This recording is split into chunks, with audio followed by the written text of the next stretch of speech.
Okay, so I would like to talk a little bit about phytonutrients.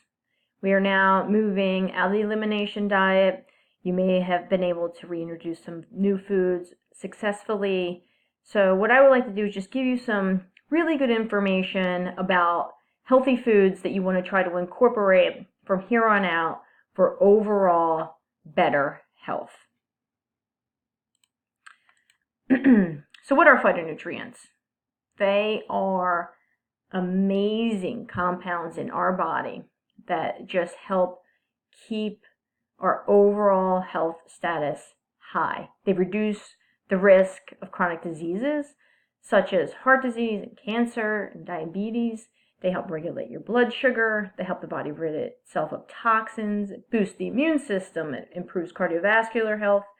It also helps promote healthy estrogen metabolism, and it just stimulates the death of cancer cells, which everybody wants to stay cancer free. So, eating and incorporating more plant-based foods into your diet is going to be one fairly simple and just one super beneficial way to keep your health high. So, we're just going to go through it's called the rainbow foods. So we got the red foods. Red foods will decrease your risk of cancer. They also help with brain, heart, liver, and immune system function. They're anti-cancer, anti-inflammatory. Some of the major ones are apples and beets and bell peppers, strawberries, raspberries. The red foods seem to be the ones that most people don't have an issue eating or they're already eating. Now, there is one thing I will mention. Tomatoes. Tomatoes are mentioned in here. For those patients who do not have autoimmune disease, tomatoes are a wonderful, wonderful option. But tomatoes are a nightshade, and they are pro-inflammatory, which makes a difference if you have autoimmune disease. So if you have autoimmune disease, diagnosed with it, or even just suspect, or we've talked about you just following an anti-inflammatory diet, you would incorporate most of these foods. You just would stay away from bell peppers, eggplant, tomatoes, and potatoes. Now, you still can have sweet potatoes, but you can't have regular potatoes. This just talks a little bit about lycopene. Lycopene is one of the wonderful things you will find in tomatoes, but there are tons of other benefits from eating the other red vegetables. So don't feel like you're limited if you cannot have tomatoes. Talk about the orange vegetables. I should say fruits and vegetables. Excellent for the immune system. Eyes, great for the skin. They also will reduce your risk for cancer and heart disease. Some of the more popular ones, oranges and mangoes, bell peppers, cantaloupe, carrots. Turmeric is on here, one of my favorite spices. I do use the root in my chicken soup to try to just boost up any anti-inflammatory and immune system things that I can. This just talks about some of the major phytonutrients that you will find in your orange fruits and vegetables. Beta carotene, which most people are familiar with. It helps with excellent for the eyes. Great for the immune system. It's also really good for bone health. A lot of patients and people do not realize how wonderful your orange fruits and vegetables are for bone health. And bioflavonoids, they are the phytonutrients, phytochemicals that help vitamin C work in the body. And vitamin C, one of my favorite all-time vitamins, excellent to decrease histamines in your gut. Just help with overall immune system support, anti-inflammatory, great for the skin, great for the bones and the teeth, great for vision. So I am a huge fan of vitamin C, and if you can get it in through your diet, that is all the better. Yellow foods, again, anti-cancer, anti-inflammatory. They also may help support the brain and heart, the eyes and the skin, and are great just for your blood vessels. You have your pears and your bananas. Now, corn is listed on here. If you're going to eat corn, you're going to look for a non-GMO corn. Unfortunately, corn is a very popular, it's just very popular in the United States, and a lot of it is genetically modified. So just be aware when you are choosing corn. Now, a lot of the phytonutrients in your yellow vegetables actually do better with fat. They're fat soluble. So if you do choose some of your yellow fruits and vegetables, try to just pair it with a good healthy fat. Green, my favorite color of the rainbow here for your vegetables.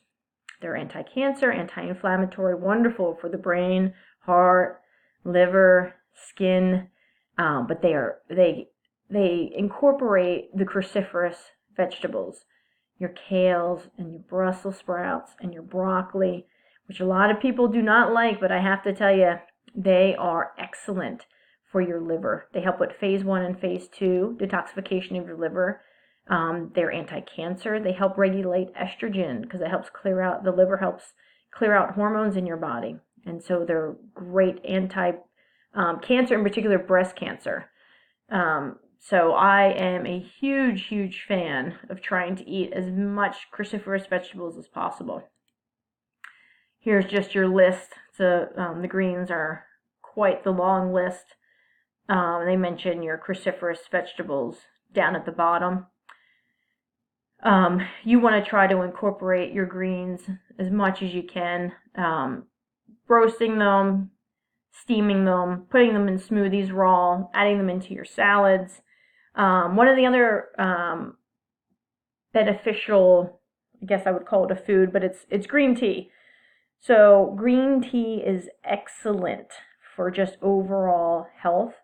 And studies show that there might be some benefit in green tea helping to reduce the risk of breast cancer. So if you are going to choose green tea, please try to choose an organic green tea, or even matcha green tea. Matcha green tea is a powder form of green tea. It's very, very high and a lot of phytonutrients, things that are very, very good for you. Just a little bit stronger of a flavor than your regular tea bag.